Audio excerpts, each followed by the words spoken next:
Actors Theater of Columbus 2011 curtain speech. With enthusiasm, good evening and welcome to Actors Theater in our 30th year of presenting free classic theater in Schiller Park.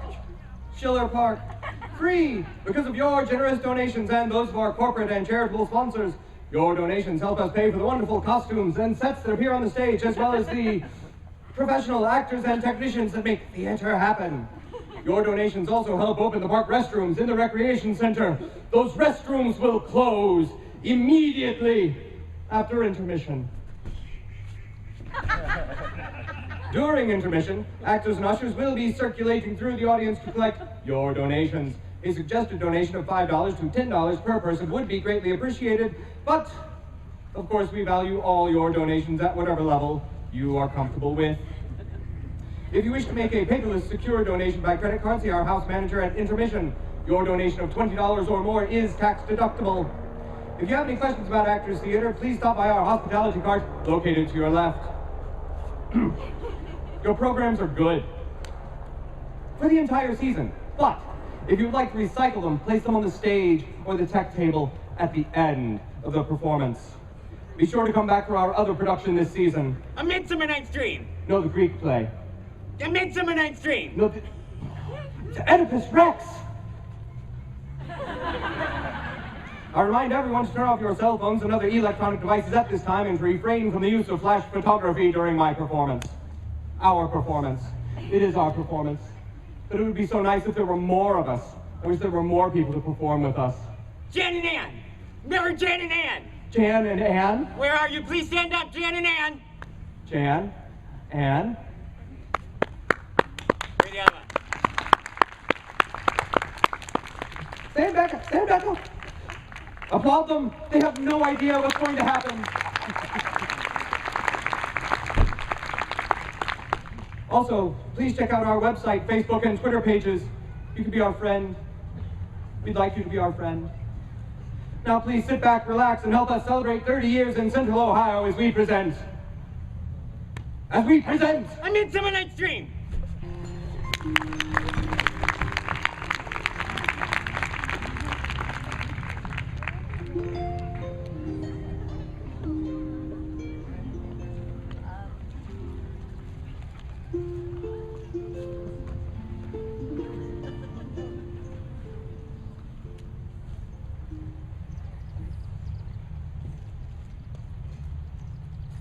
Now, fair Hippolyta, our nuptial hour draws on apace.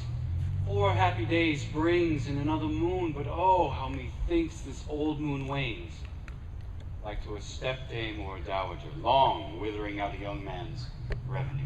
4 days will quickly steep themselves in night. 4 nights will quickly dream away the time.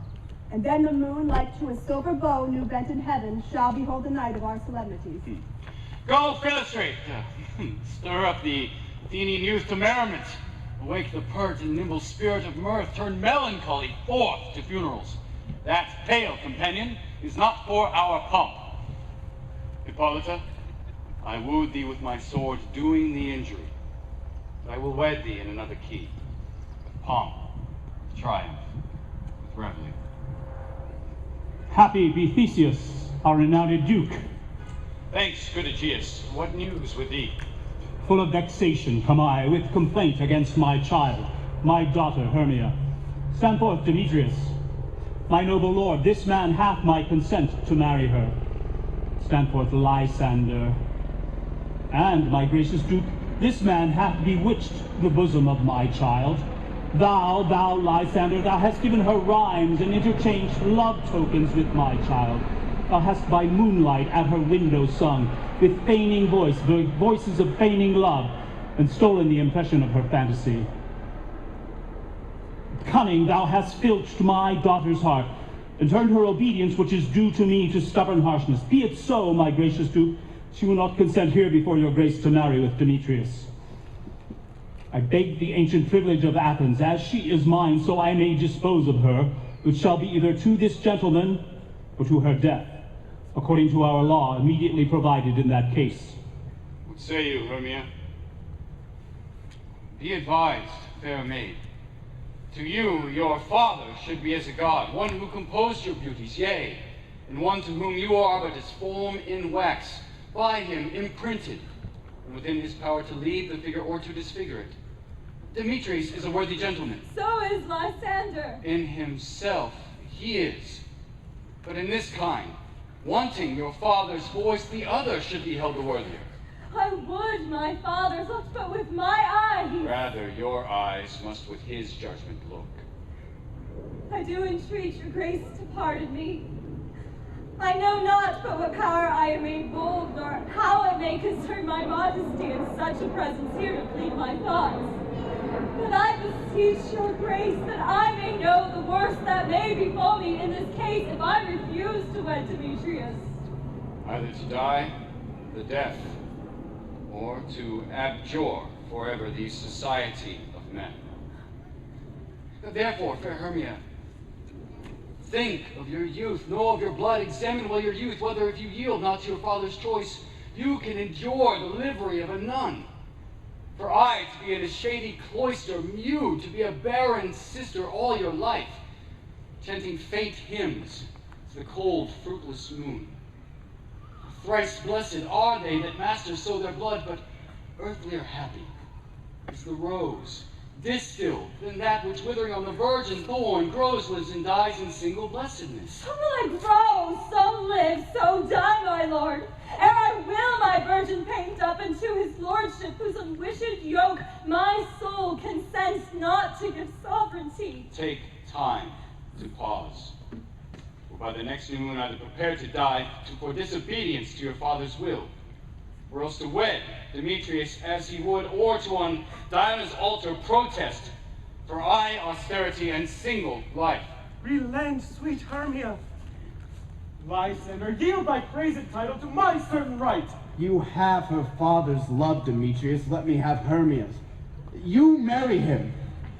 Scornful Lysander, true he hath my love, and what is mine, my love doth render him, and she is mine, and all my right of her I do estate unto Demetrius.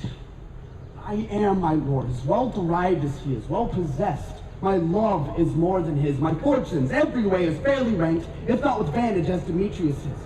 Why should not I then prosecute my right? And which is more than all these boasts can be, I'm beloved of beauteous Hermia.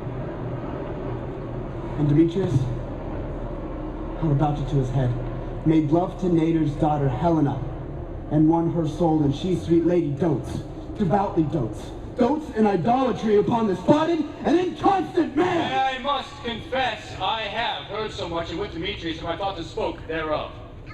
But being overfull of self-affairs, my mind did lose it. What cheer, Hippolyta?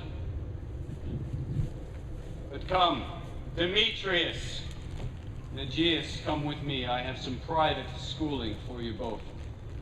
For you, fair Hermia, look you, arm yourself, fit your fancies to your father's will, or else the law of Athens yields you up by no means which we may extenuate, to death, or to a vow of single life.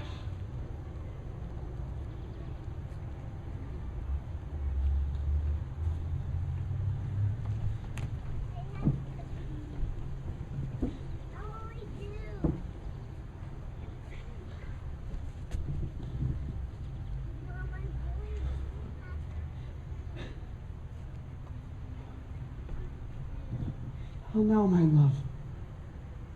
Why is your cheek so pale? How chance the roses there do fade so fast? Like for want of rain, which I could well beteem them from the tempest of my eyes. I mean, for aught that I could read, could ever hear by tale or history, the course of true love never did run smooth. But either it was difference in blood, Cross too high to be enthralled low. or else misgrafted in respective years, Right, too old to be engaged to young. or else it stood upon the choice of friends. Oh hell, to choose love by another's eyes.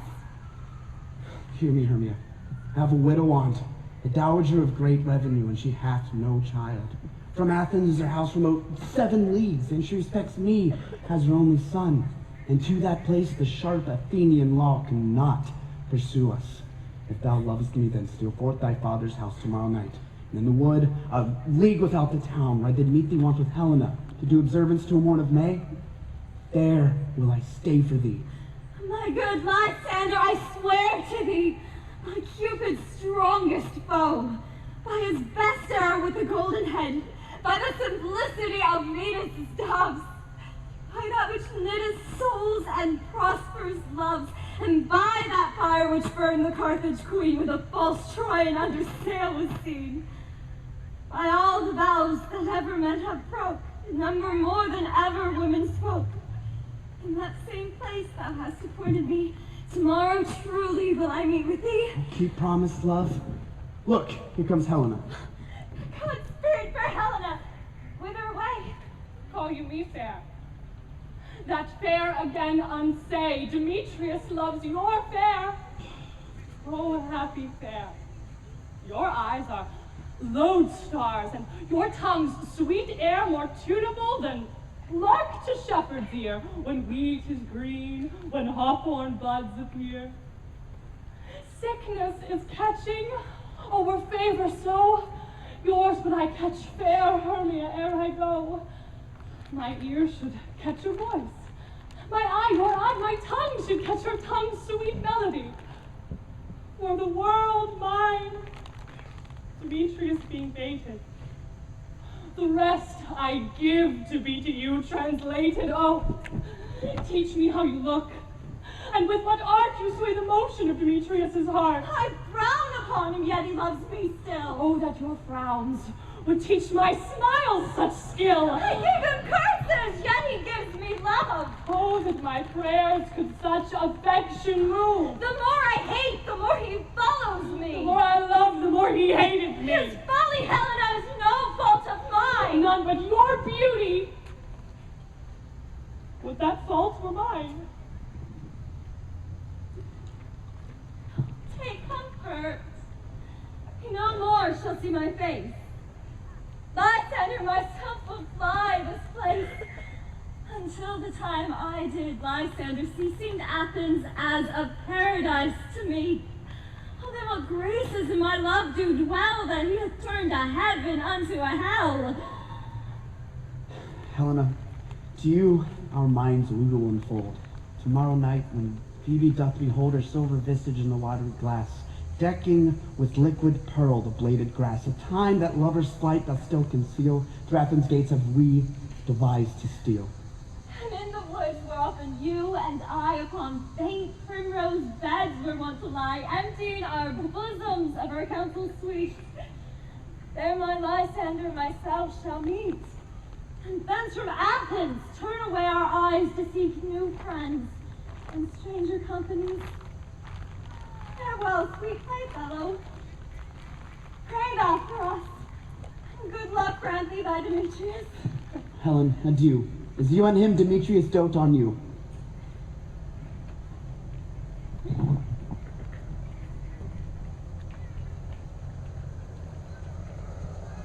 How happy some or other some can be.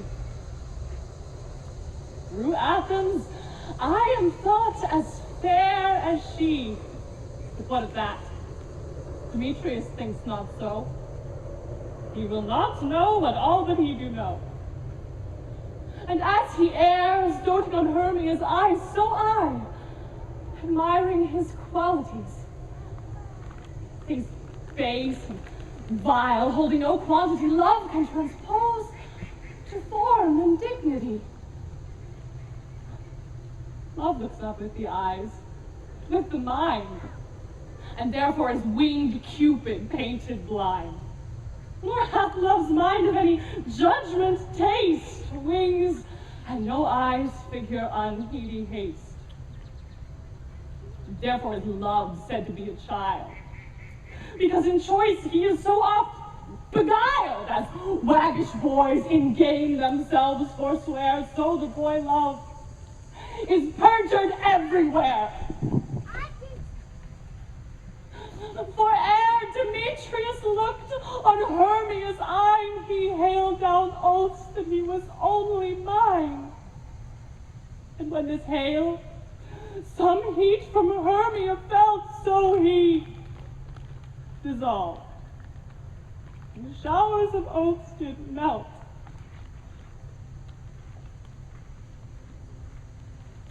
I will go tell him of fair Hermia's flight. Then to the wood will he tomorrow night pursue her, and for this intelligence, if I have thanks, it is a dear expense. But herein mean I to enrich my pain, to have his sight thither and back again.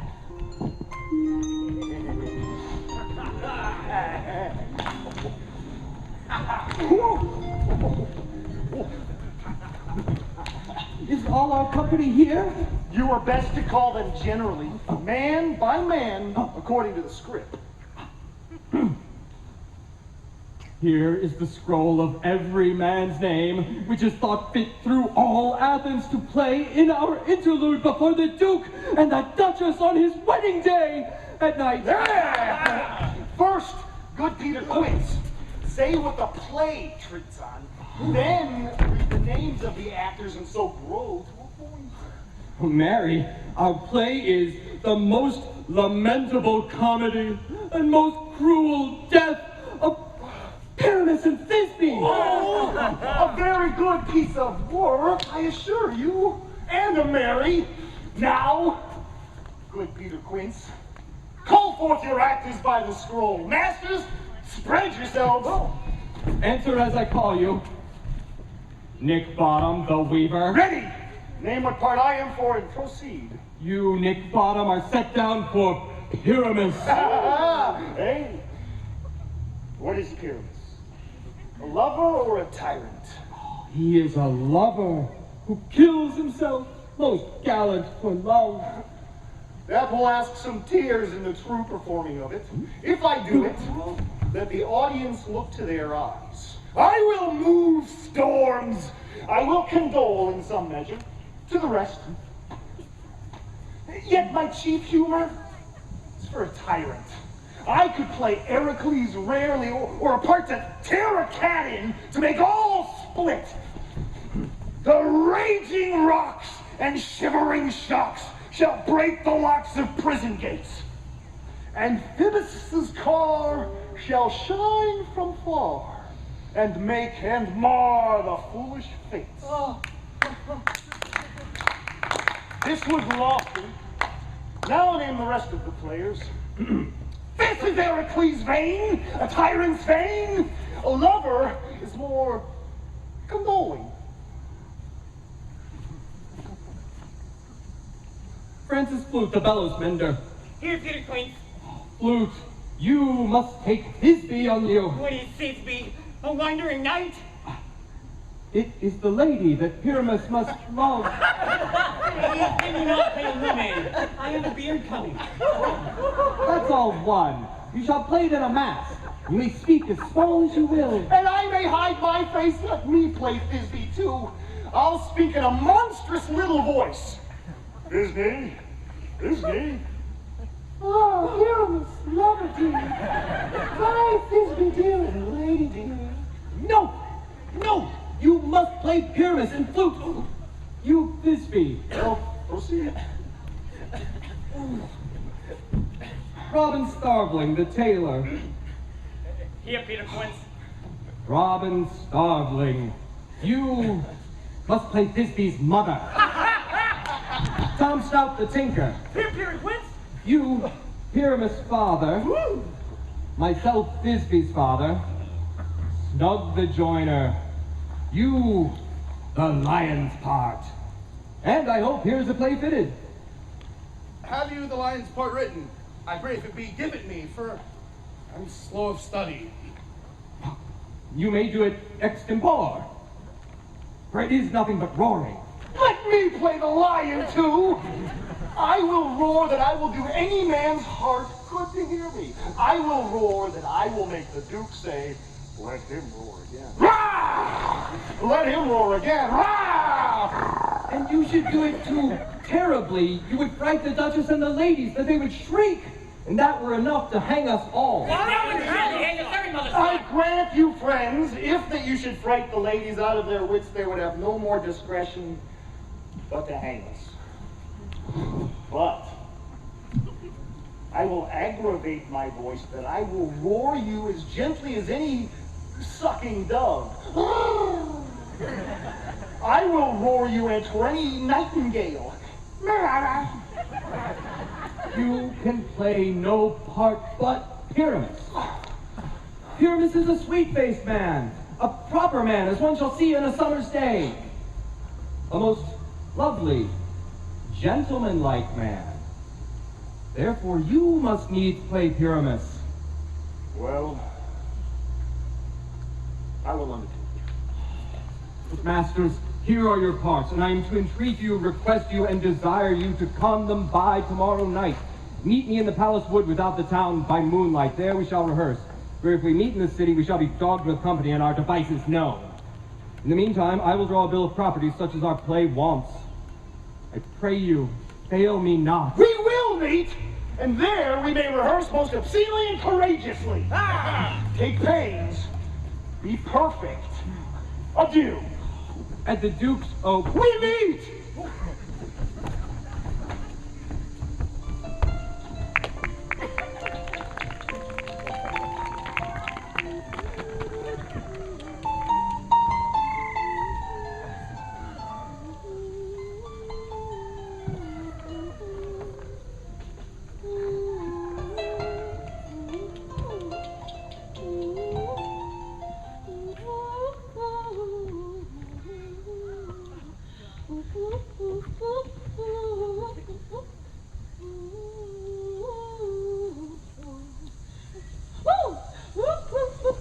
How now, spirit?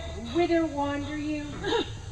Over hill, over dale, thorough brush, thorough briar, over park, over pale, thorough flood, thorough fire. I do wander everywhere, swifter than the moon spear, and I serve the fairy queen to do her orbs upon the green.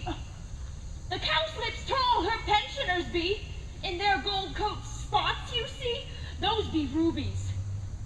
Fairy favors, in those freckles live their savors.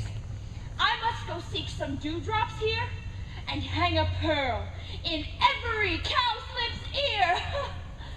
Farewell, thou lob of spirits, I'll be gone. Our queen, and all our elves are come here anon. The king doth keep his revel here tonight. Take heed the queen come not within his sight, for Overon is passing fell in wrath, because that she is her attendant, hath a lovely boy stolen from an Indian king. She never had so sweet a changeling, and jealous Overon would have the child, knight of his train, to trace the forest wild, but she perforce withholds that lovely boy, surrounds him with flowers and mixing all her joy.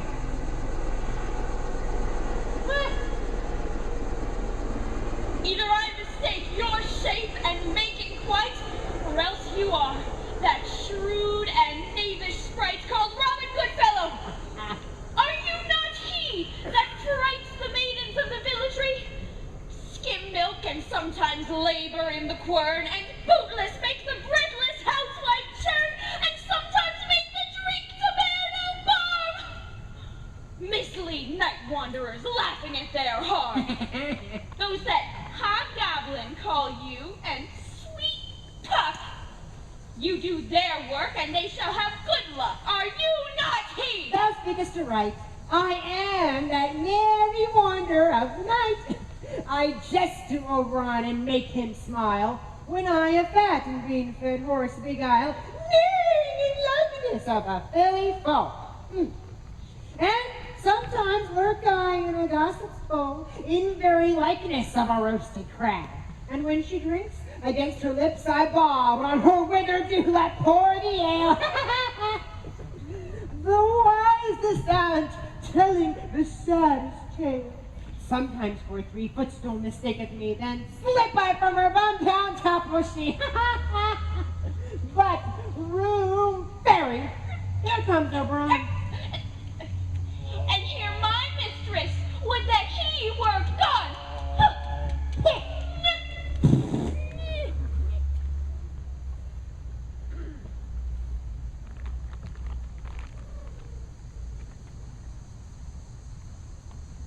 ill met by moonlight, proud Titania. What jealous Overon. Fairy Skippens, I have forsworn his bed and company. Tarry, rash wanton! Am I not thy lord? Then I must be thy lady. But I know when thou hast stolen away from fairyland, and in the shape of Corin sat all day, playing on pipes of corn and versing love to amorous Hippolyta. Why art thou here, come from the farthest steppe of India, but that forsooth the bouncing Amazon, your buskinged mistress, and your warrior love, to Theseus must be wedded, and you come to give their bed joy and prosperity. How canst thou thus for shame, Titania, glance at my credit with Hippolyta, knowing I know thy love to Theseus? Didst thou not lead him through the glimmering night from Perigenia, whom he ravished, and make him with fair Ego break his faith with Ariadne and Antiopa? These are the forgeries of jealousy. Oh.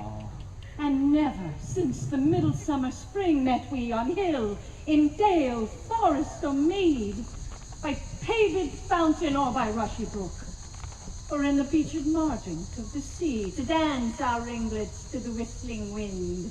But with thy brawls thou hast disturbed our sport.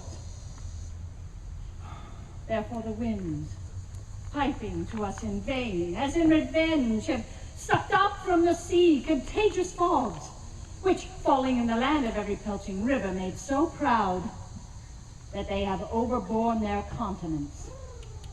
The ox hath therefore stretched his yoke in vain, the ploughman lost his sweat, and the green corn hath rotted ere his youth attained a beard.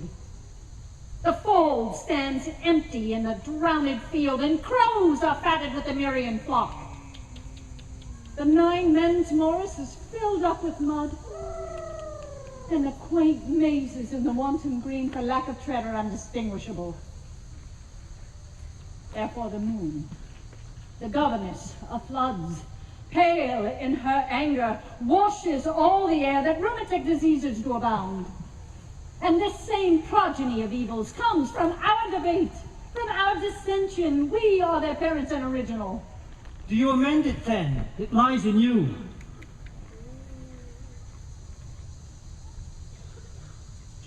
Why should Titania cross her, Overon?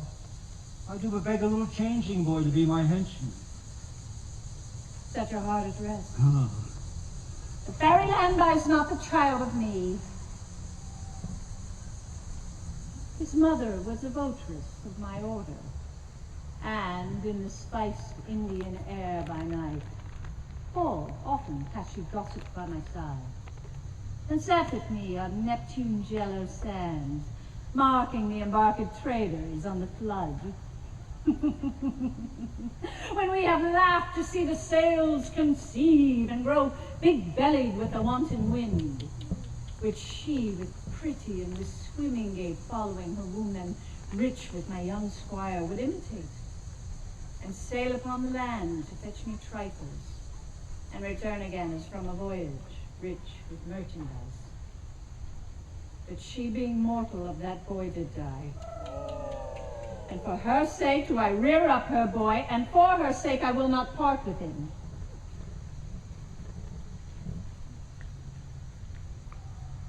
How long within this wood intend you stay? Give me that boy! Not from that fairy kingdom! Fairies away! We shall chide downright if I longer stay. Well, go thy way! Thou shalt not from this grove till I torment thee for this injury. Oh, my gentle Puck, come hither.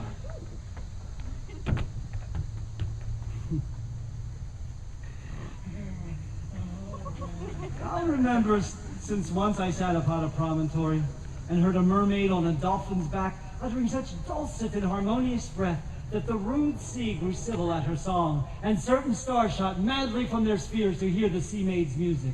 Oh, I remember her. Oh, well, that very time I saw, but thou couldst not.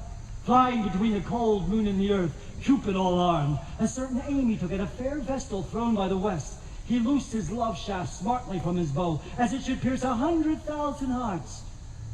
That I might see young Cupid's fiery shaft quenched in the chaste beams of the watery moon, and the imperial voters passed on and made in meditation fancy-free. Yet marked I where the bolt of Cupid fell.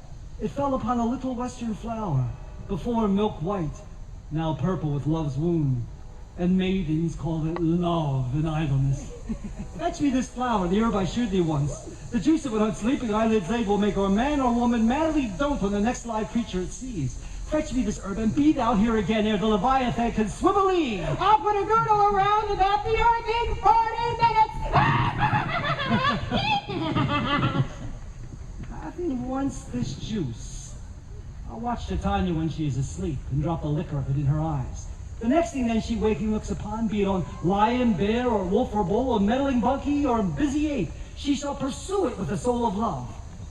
And there I take this charm from off her sight. I can take it with another herb. I'll make her render up her page to me. But who comes here? I am invisible, and I will overhear their conference.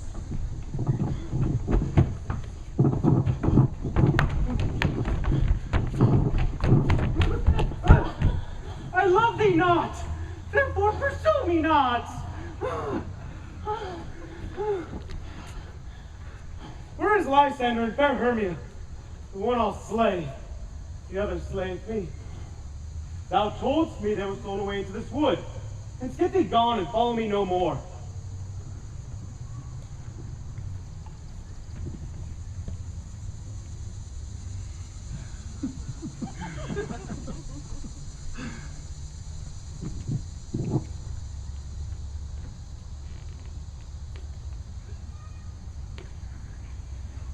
Do I entice you? Do I speak you fair? Or do I not, in plainest truth, tell you I do not, nor I cannot love you? And even for that do I love you the more. I am your spaniel. And Demetrius, the more you beat me, I will fawn on you. Use me but as your spaniel. Spurn me, strike me, neglect me, lose me. Only give me leave, unworthy as I am, to follow you. What worse a place can I beg in your love, and yet a place of high respect with me, than to be used as you use your dog?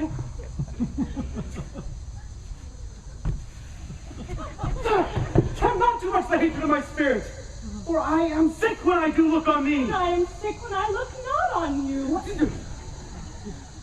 You do impeach your modesty too much. To leave the city and commit yourself into the hands of one who loves you not. To trust the opportunity of night and the ill counsel of a desert place with the rich worth of your virginity. Oh, your virtue is my privilege. For that it is not night when I do see your face. Therefore I think that I am not in the night.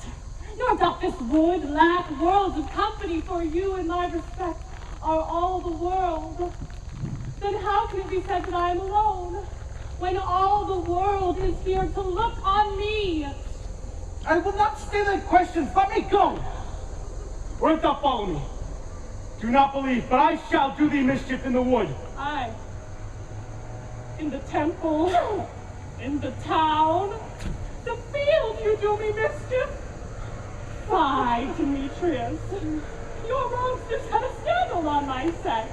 We cannot fight for love, as men may do. We should be wooed. And we're not made to woo.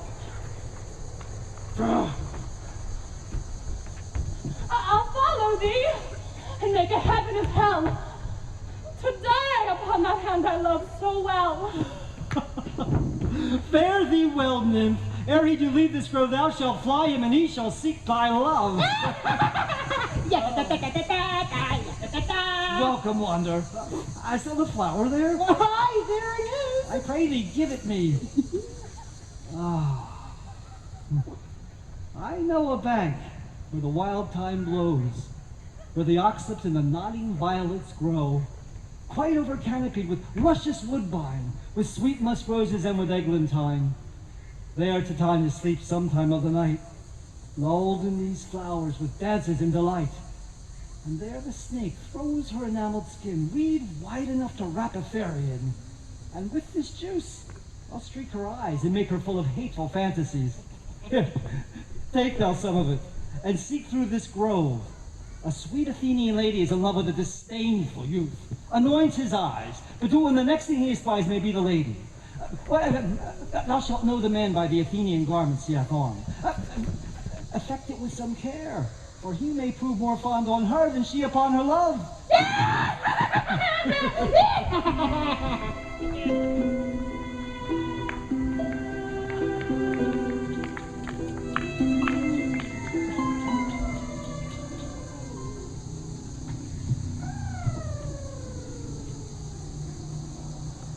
Sing me now asleep, then to your offices and let me rest.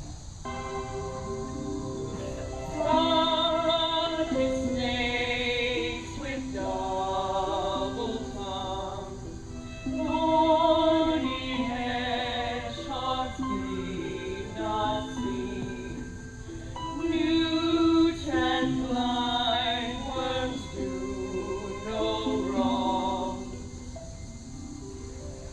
Come not near our fairy queen, Philomel with melody, singing our sweet lullaby.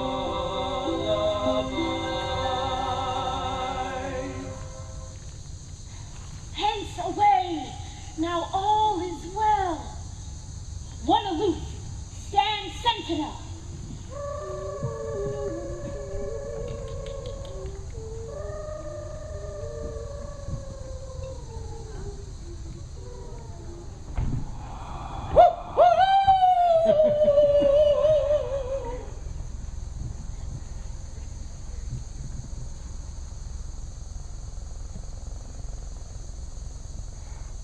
What thou seest when thou dost wake, do it for thy true love take.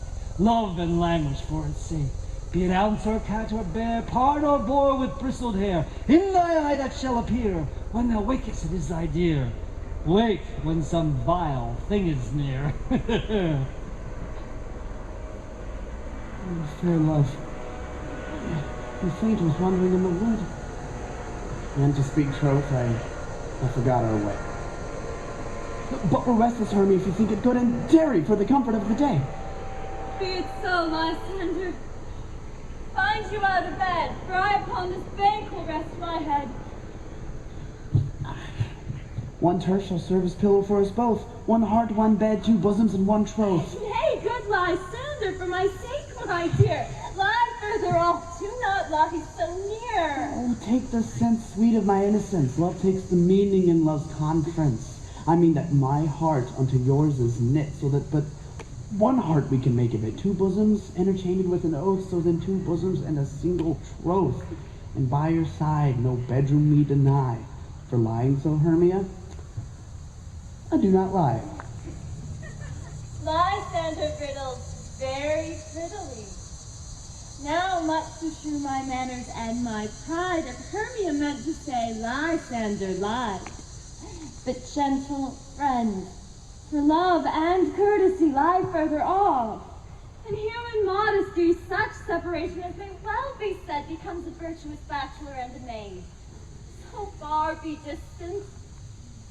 Good night, sweet friend. Thy love never alter to thy sweet life ends. Amen. Amen to that fair prayer, say I.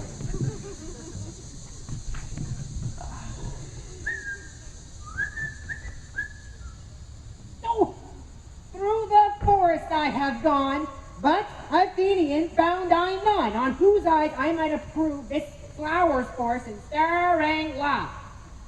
Night, silence! Woo! Who is here? Weeds of Athens he doth wear. This is he, my master said, despised the Athenian maid. Woo! And here's the maiden sleeping sound on the dank and dirty ground. Pretty so. She durst not lie near this slack love, this kill courtesy. Sure, upon thy eye I do throw all the power that's charmed the foe. When thou wakest at love forbid, sleep his seat on thy eyelid. So awake when I am gone, for I must now to Overon. Stay! Do not kill me, sweet Demetrius! I charge thee hence, and do not haunt me thus. Wilt thou, darkling, leave me? Do not so! Stay on thy peril. I alone will go. Oh, I am out of breath in this fond chase.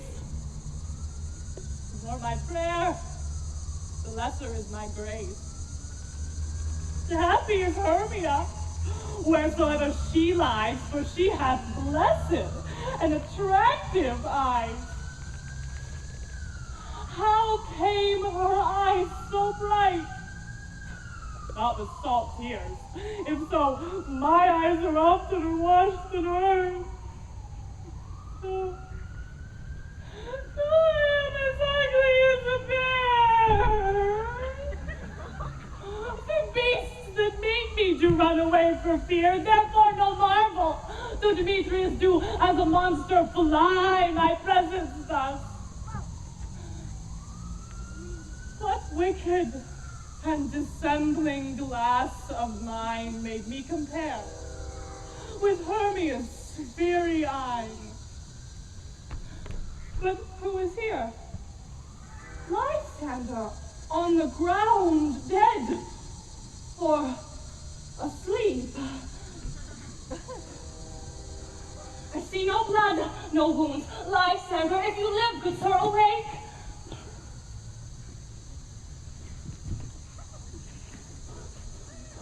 And run through fire I will for thy sweet sake. Oh, transparent Helena! Nature shows art that through thy bosom makes me see thy heart. Oh, where is Demetrius? How fit a word is that vile name to perish on my sword! Say not so, Lysander. Say not so.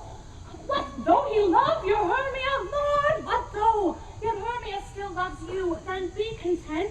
Content with Hermia? No! I do repent the tedious minutes I with her have spent. Not Hermia, but Helena I love. Who will not change a raven for a dove? The will of man is by his reason's rate, and reason says you are the worthier mate. Things growing are not ripe until their season, so I being young till now, right not the reason. And touching now the point of human skill, reason becomes the marshal to my will, and leads me to your eyes where I overlook love stories written in love's richest book. Wherefore was I to this keen mockery born? When at your hands did I deserve this scorn? Is it not enough? Is it not enough, young man, that I did never, no, nor never can, deserve a sweet look from Demetrius's eye? But you must flout my insufficiency. Good troth, you do me wrong. Good sooth, you do in such disdainful manner me to woo. But fare you well. Perforce, I must confess, I thought you, Lord, of more true gentleness. No, that a lady of one man refused should of another therefore be abused. Oh,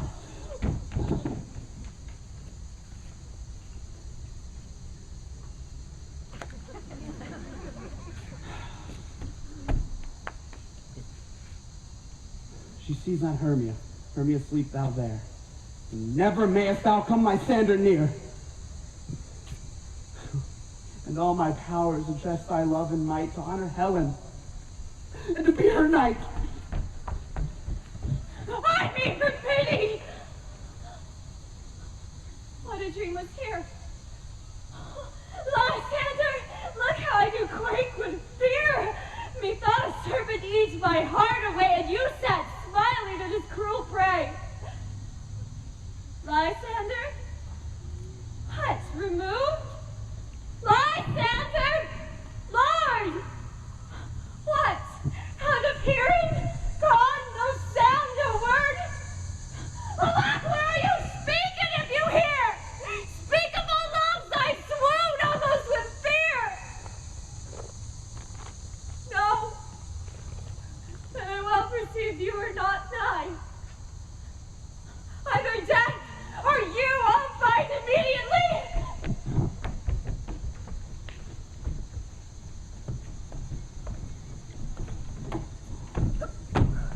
Here is a marvelous convenient place for our rehearsal. This green plot shall be our stage, and this hawthorn brake our tiring house. We will do it in action as we will do it before the Duke. Peter Quince. What sayest thou, bully bottom? There are things in this comedy of Pyramus and Thisbe that will never please.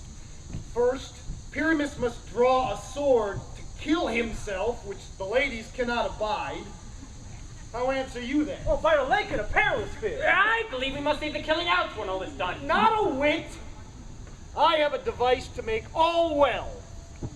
Write me a prologue, and let the prologue seem to say that we will do no harm with our swords, and that Pyramus is not killed indeed. And for the more better assurance, tell him that I, Pyramus, am not Pyramus, but Bottom the Weaver. This will put them out of fear. We will have such a prologue, and it shall be written in 8 and 6. No, make it 2 more. Let it be written in 8 and 8. Will the ladies not be afeard of the lion? I fear it, I promise you. Masters, you ought to consider with yourselves to bring in, God shield us, a lion among ladies is the most dreadful thing, for there is not a more fearful wild fowl than your lion living, and we ought to look to it. Then another prologue must say he is not a lion. Nay. He himself must speak, and half his face must be seen through the lion's neck, and he himself must speak through, saying thus, or to the same defect, ladies, or fair ladies. I would wish you, or I would request you, or I would entreat you, not to fear, not to tremble. My life for yours. If you think I come hither as a lion with pity of my life, no, I am no such thing. I am a man, as other men are. And there indeed let him name his name, and tell them plainly he is Snug the joiner. It shall be so. But there is 2 hard things. That is to bring the moonlight into a chamber. For Pyramus and Thisbe, you know, meet by moonlight. Well, don't the moon shine that night we play our play? A calendar. Look in the almanac. Find out moonshine. Yes, it does shine that night. Why then, may you leave a casement at the great chamber window where we play open, and the moon may shine in at the casement. Aye, or else one must come in with a lantern and a bush of thorns and say that he comes to disfigure or present the person of moonshine. Then there's another thing. We must have a wall in the great chamber, for Pyramus and Thisbe, since the story, did talk through the chink of a wall. You can never bring in a wall. What say you, Bottom? Some man or other must present wall. And let him have some plaster or some loam or some rough cast about him to signify wall. And let him hold his fingers thus. And through that cranny shall Pyramus and Thisbe whisper. If that may be, then all is well. Come, every mother's son, sit down and rehearse your parts. Pyramus, you begin, and when you have spoken your speech, enter into that break. And so everyone, according to his cue. What hempen homespuns have we swaggering here, so near the cradle of the fairy queen? What, a play towards?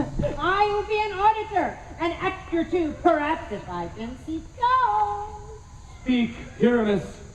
Thisbe, stand forth.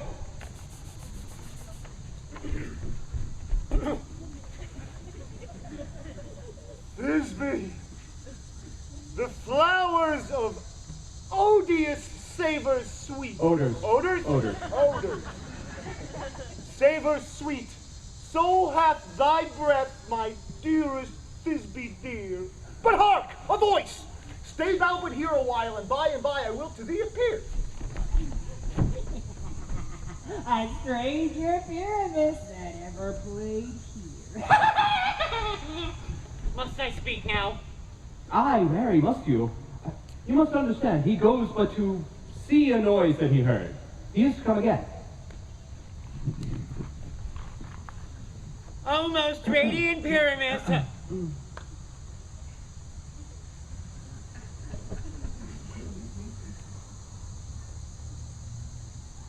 Almost radiant Pyramus! I'm really one of you! The colors of the red rose of child McGuire!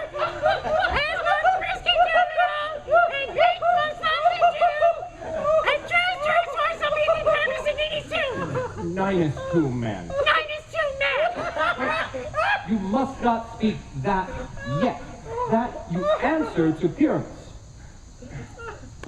Pyramus, enter, your cue is past. It is never tire. Oh, as true as horse! That would never tire!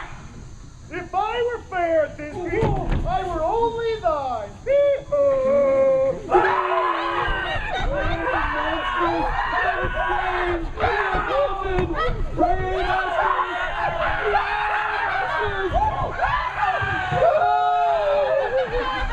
Oh, follow you! I'll lead you about around. Through bog, through brush, through brake, through briar. Sometimes a horse I'll be, sometimes a hound, a hog, a headless bear, sometimes a fire. And neigh and bark and grunt and roar and burn like horse, hound, hog, bear, fire at every turn. I see their knavery. This is to make an ass of me. To fright me if they could. But I will not move from this spot, do what they can.